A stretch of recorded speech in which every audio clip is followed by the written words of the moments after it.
नमस्कार साथियों, मैं पल्लवी शुक्ला आपका स्वागत करती हूँ आपके अपने हिंदी वाली चैनल पे। तो चलिए शुरू करती हूँ आज का जनसत्ता संपादकीय। विकास के दावे और बढ़ती बेरोजगारी।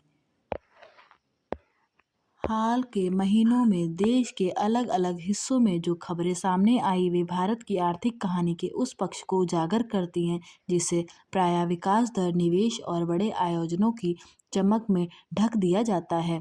एक ओर नीति निर्माता भारत को दुनिया की सबसे तेजी से बढ़ती अर्थव्यवस्था बताने में लगे हैं, वहीं दूसरी ओर पढ़े लिखे युवाओं में बढ़ती बेरोजगारी, अस्थिर रोजगार और घटती आय गहरी चिंता पैदा करती है।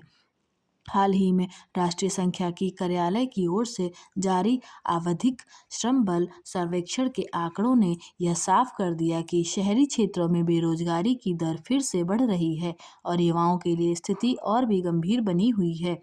यह विरोधाभास केवल आंकड़ों का खेल नहीं, बल्कि यह उस विकास के तरीके पर बुनियादी सवाल है जिसे देश बीते एक दशक से अपनाए हुए है।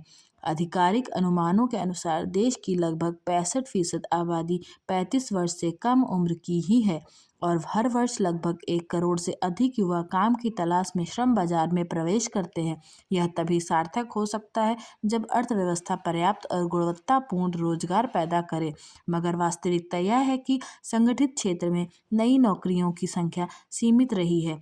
श्रम मंत्रालय के आंकड़ों के अनुसार पिछले कुछ वर्षों में संगठित क्षेत्र में रोजगार वृद्धि की दर 2% से भी कम रही है, जबकि श्रम बल की वृद्धि इससे कहीं अधिक तेज है। नतीजा यह है कि बेरोजगारी और अल्प बेरोजगारी दोनों समस्या गहराती जा रही हैं। शहरी बेरोजगारी दर पर नज़र डालें तो तस्वीर और भी चिंताजनक दिखाई देती है। आवधिक श्रम बल सर्वेक्षण के अनुसार वर्ष 2024 के अंत तक शहरी बेरोजगारी दर लगभग 7% के आसपास पहुंच गई थी, जबकि युवाओं यानी 18 से 29 वर्ष के आयु वर्ग के में यह दर 12% से अधिक दर्ज की गई। उच्च शिक्षा प्राप्त युवाओं में बेरोजगारी दर इससे भी अधिक है। इंजीनियरिंग, प्रबंधन और सामान्य स्नातक डिग्री रखने वाले लाखों युवा या तो काम की तलाश में भटक रहे हैं या अपनी योग्यता से बहुत कम वेतन और अस्थिर शर्तों पर काम करने पर मजबूर हैं। यह स्थिति न केवल आर्थिक असुरक्षा पैदा करती है, बल्कि सामाजिक असंतोष और मानसिक दबाव को भी जन्म देती है।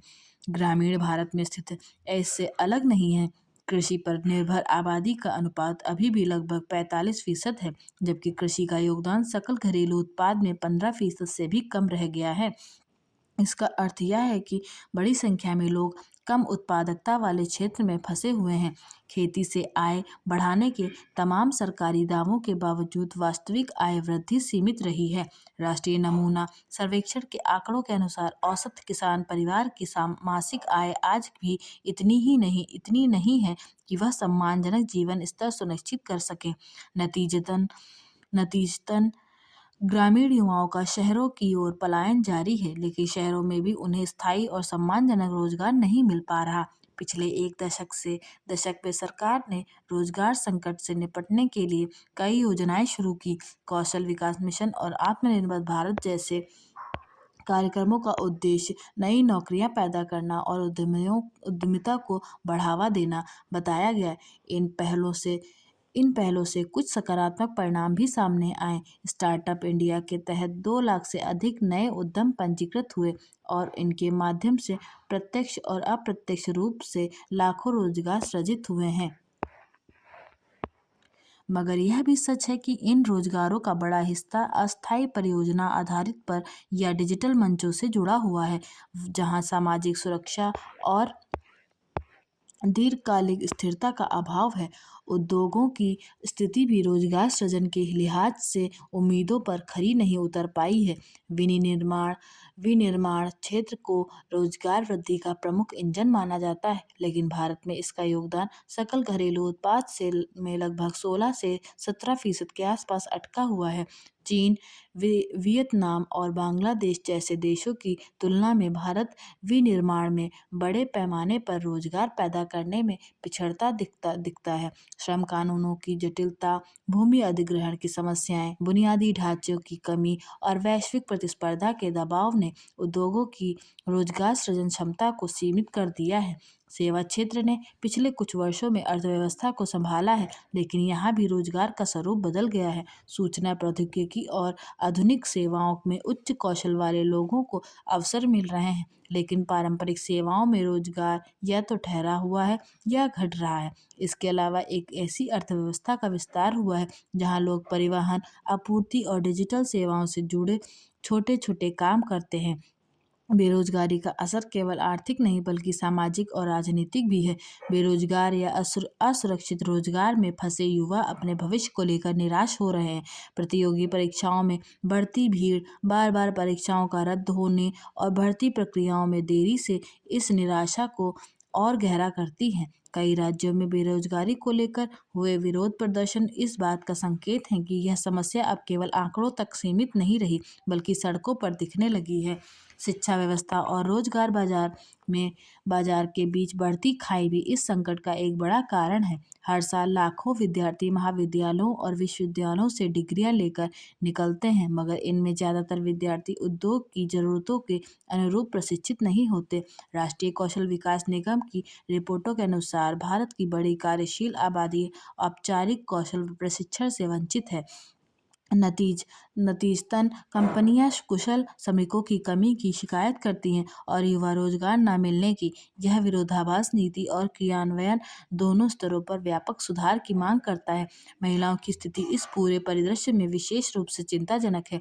भारत में महिला श्रम भागीदारी दर लंबे समय से कम बनी हुई है। हाल के वर्षों में इसमें कुछ सुधार जरूर हुआ है, लेकिन अभी भी यह दर 30% के आसपास है, जो वैश्विक औसत से काफ़ी कम है। शिक्षित होने के बावजूद बड़ी संख्या में महिलाएं सामाजिक, पारिवारिक और आर्थिक कारणों से कार्यबल से बाहर रहती हैं। यदि इनकी भागीदारी बढ़े तो न केवल रोजगार का दायरा विस्तृत होगा बल्कि आर्थिक वृद्धि भी अधिक समावेशी बन सकेगी। सरकार की नीतियों में रोजगार को प्राथमिकता देने की बात बार बार कही जाती है, लेकिन बजटीय आवंटन और वास्तविक क्रियान्वयन में यह प्राथमिकता साफ नहीं दिखती। शिक्षा, स्वास्थ्य और कौशल विकास पर सार्वजनिक खर्च अभी भी सकल घरेलू उत्पाद के अनुपात में सीमित है। अंतर्राष्ट्रीय तुलना करें तो भारत इन क्षेत्रों में अपेक्षाकृत कम निवेश करता है। यदि मानव पूंजी में पर्याप्त निवेश नहीं होगा तो रोजगार सृजन की किसी भी योजना की सफलता संदिग्ध रहेगी। इस पूरे परिदृश्य में सबसे बड़ा सवाल यह है कि भारत किस तरह के विकास की ओर बढ़ रहा है। यदि विकास का अर्थ केवल सकल घरेलू उत्पाद की वृद्धि और कुछ चुनिंदा क्षेत्रों की प्रगति तक सीमित रहेगा तो बेरोजगारी, असमानता की समस्या बनी रहेगी। मनोबल की नौका। जीवन एक अथाह समुद्र के समान है, कभी शांत कभी उग्र। जीवन में परिस्थितियों की लहरें जब उठती हैं तो मनुष्य के भीतर छिपे भय, आशंकाएं और अनिश्चितताएं सतह पर आ जाती हैं। ऐसे प्रतिकूल समय में जो एकमात्र साधन हमें डूबने से बचाए रखता है वह है मनोबल। मनोबल दरअसल उस नौका की तरह है जो भयंकर तूफानों के बीच भी हमें दिशा देती है, संतुलन सिखाती है और किनारे तक पहुंचने की उम्मीद बनाए रखती है। साधन अल्प और अपर्याप्त हो, परिस्थितियां विपरीत हों तथा भविष्य धुंधला दिख रहा हो, फिर अगर मनोबल सुदृढ़ है तो यात्रा की सफलता सुनिश्चित है। मनोबल कोई जन्मजात उपहार नहीं बल्कि यह अनुभवों, विश्वासों और मूल्यों से निर्मित एक जीवंत शक्ति है। यह आत्मविश्वास से थोड़ा सा अलग है, लेकिन उसके साथ गहराई से जुड़ा है। आत्मविश्वास अक्सर क्षणिक उपलब्धियों से पोषित होता है, जबकि मनोबल दीर्घकालिक धैर्य, संकल्प और आशा से निर्मित होता है। जब पराजय सामने खड़ी हो तब क्षण भर के लिए आत्मविश्वास तो डगमगा सकता है, लेकिन मनोबल हाथ थामे रखता है और कहता है आज प्रतिस्पर्धा की तीव्रता, सूचना का अतिभार, सामाजिक तुलना और त्वरित सफलता के दबाव ने मन को अस्थिर बना दिया है। असफलता को जीवन का स्वाभाविक पड़ाव मानने की बजाय उसे यात्रा का अंत समझ लिया जाता है। इसलिए मनोबल की नौका बार बार डगमगाती है। तूफान तो आएंगे ही, प्रश्न यह है कि हमारे मनोबल की नौका कितनी मजबूत है।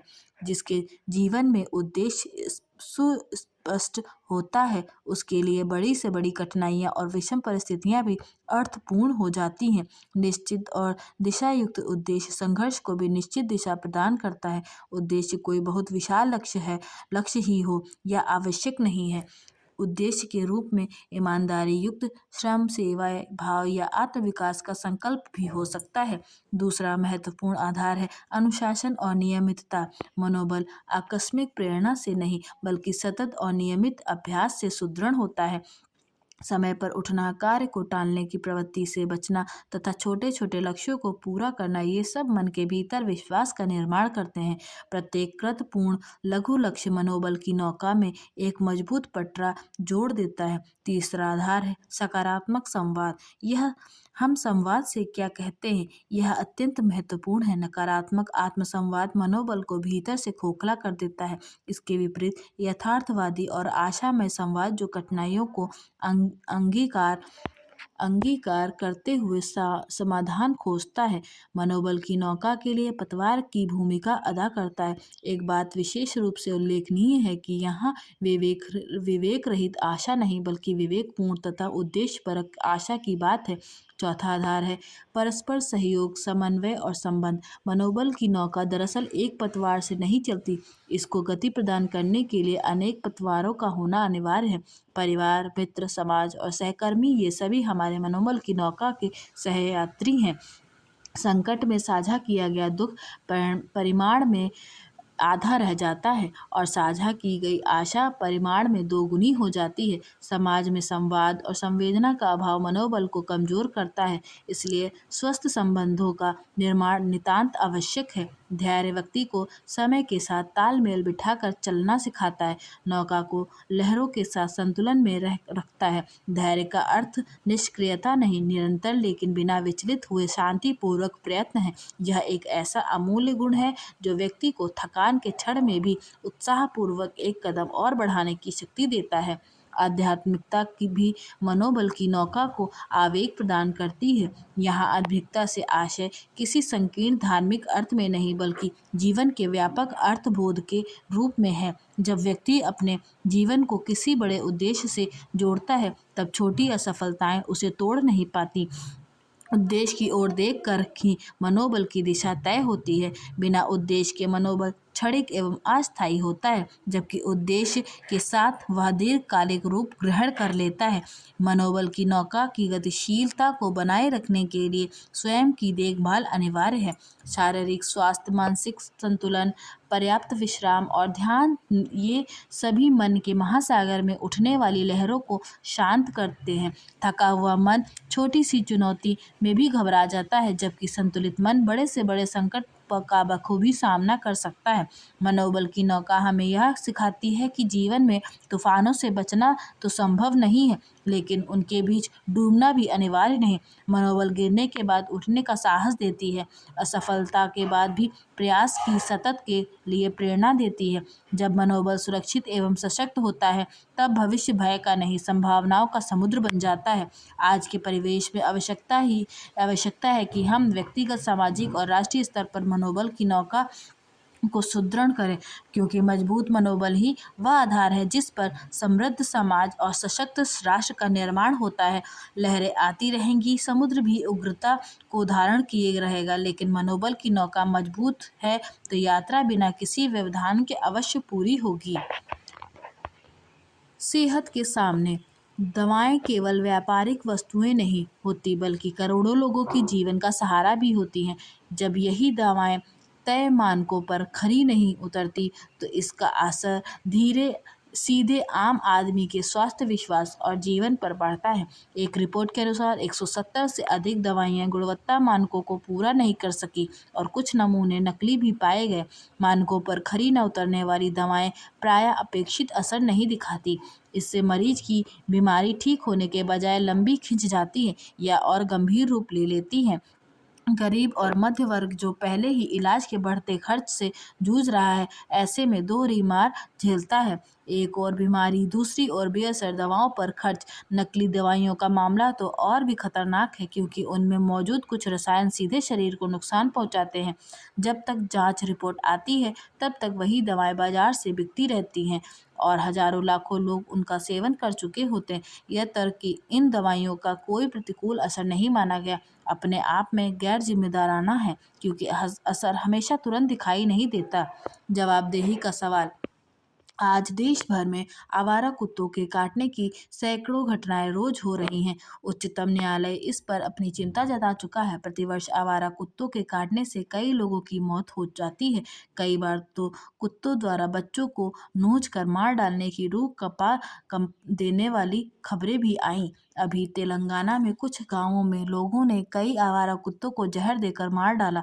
इस क्रूरता की जितनी भी निंदा की जाए कम है। बचाव के लिए हम यह कदम उठाना समर्था अनुचित है। पिछले कई वर्षों से आम नागरिक आवारा कुत्तों के कारण दहशत में हैं और प्रशासन कुछ ठोस नहीं कर पा रहा। इस संबंध में शीर्ष न्यायालय में याचिका डाली गई, जिस पर अभी लगातार सुनवाई चल रही है। दो मत नहीं कि इस मामले में संबंधित लोगों की जवाबदेही तय होनी चाहिए। अब प्रशासन को इस समस्या का गंभीरता से समाधान खोजना होगा। चुनौतियों का दायरा। त्रासद हादसा।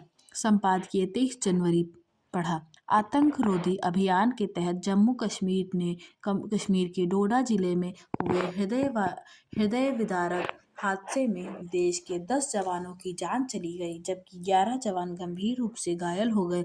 बताया यही गया कि घना कोहरा पाला जमने के कारण सड़क पर अत्यधिक फिसलन और दुर्गम भौगोलिक परिस्थितियां इस दुर्घटना की मुख्य वजह थीं। जम्मू कश्मीर के पहाड़ी और सुदूर इलाकों में सेना के वाहनों के दुर्घटनाग्रस्त होने और जवानों के जान गंवाने की घटनाएं समय समय पर सामने आती रही हैं, जो चिंता का विषय है। खराब मौसम और कठिन परिस्थितियों को ध्यान में रखते हुए जवानों को विशेष प्रशिक्षण दिया जाए, सैन्य वाहनों का नियमित और उच्च स्तरीय रखरखाव सुनिश्चित हो। सीमाओं पर तैनात सैनिकों का जीवन अनमोल है। राष्ट्र की सुरक्षा में लगे हर जवान की रक्षा करना सर्वोच्च प्राथमिकता होनी चाहिए। शिक्षक की फिक्र। दायित्व का बोझ और शिक्षक की गरिमा। आलेख 23 जनवरी पढ़ा। किसी भी समाज में शिक्षकों को दिया गया सम्मान उसकी बौद्धिक और नैतिक प्राथमिकताओं को दर्शाता है। दुर्भाग्यवश आज शिक्षकों पर चुनाव ड्यूटी, जनगणना, आपदा प्रबंधन तथा नियमित प्रशासनिक कार्य जैसे अनेक गैर शैक्षणिक दायित्व थोपे जा रहे हैं, जिनका सीधा असर कक्षा शिक्षण पर पड़ रहा है।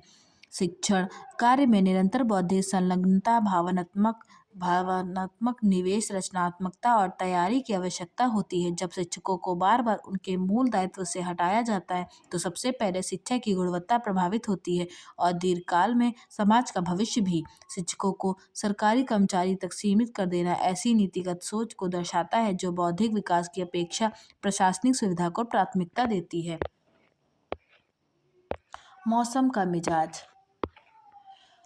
आमतौर पर तापमान में थोड़े उतार चढ़ाव मौसम के लिहाज से एक सामान्य स्थिति माना जाता है, लेकिन इस वर्ष हिमालयी क्षेत्रों में बर्फबारी में जिस तरह की देरी देखी गई उस पर स्वाभाविक ही पर्यावरणविदों का ध्यान गया है। हालांकि अब पहाड़ी इलाकों में बर्फबारी और बारिश हुई है और इसकी वजह से देश के मैदानी क्षेत्रों में भी तापमान में गिरावट की संभावना जताई गई है, मगर इस वर्ष पहाड़ी राज्यों में जिस तरह मौसम के मिजाज में बदलाव देखा गया, बर्फबारी की सामान्य अवधि से देरी हुई, उसका सीधा संकेत यही था कि अब जलवायु परिवर्तन का असर प्रत्यक्ष रूप से सामने आने लगा है। दरअसल लंबे इंतजार के बाद शुक्रवार को उत्तराखंड के ऊंचाई वाले इलाकों में वर्ष का पहला हिमपात हुआ। इसी तरह हिमाचल प्रदेश के शिमला और कश्मीर की भी उम्मीद के मुकाबले करीब 2 महीने की देरी के बाद पहली बर्फबारी हुई। इसकी वजह से कड़ाके की ठंड अपने ज़्यादा असर के साथ वापस लौट आई। हिमालयी प्रदेशों में आमतौर पर नवंबर-दिसंबर में इस तरह के मौसम की संभावना होती है। इसे एक सामान्य चक्र माना जाता है जिसके असर से दिल्ली और उत्तर भारत के राज्यों में ठंड बढ़ती है, मगर इस बार अब जाकर उत्तराखंड और हिमाचल प्रदेश और कश्मीर में बर्फबारी हुई है और इसके मद्देनज़र भारतीय मौसम विज्ञान विभाग ने दिल्ली सहित उत्तर पश्चिमी भारत के मैदानी इलाकों के न्यूनतम तापमान में 3 से 5 डिग्री गिरावट होने की संभावना जताई है। जाहिर है इन क्षेत्रों में एक बार फिर कुछ दिनों के लिए कड़ाके की ठंड लौट सकती है और इसी के मुताबिक लोगों को थोड़ी सावधानी बरतने की ज़रूरत पड़ेगी। मौसम की अपनी गति होती है और कई कारणों से उसकी अवधि आगे पीछे हो सकती है। अगर इसके पीछे वजह प्राकृतिक हो तो यह ज़्यादा चिंता की बात नहीं होती, मगर इससे इतर इस बार जिस तरह हिमालय के बड़े इलाके में बर्फबारी में दर्ज करने वाली गिरावट या कमी देखी गई, उससे साफ है कि वैश्विक ताप के नतीजे अब अपने व्यापक रूप में सामने आने लगे हैं। ऐसे अनेक आकलन आ चुके हैं जिनके मुताबिक सदियों से भारत के जलवायु चक्र का आधार माने जाने वाला हिमालय आज एक चिंताजनक संकट से गुजर रहा है।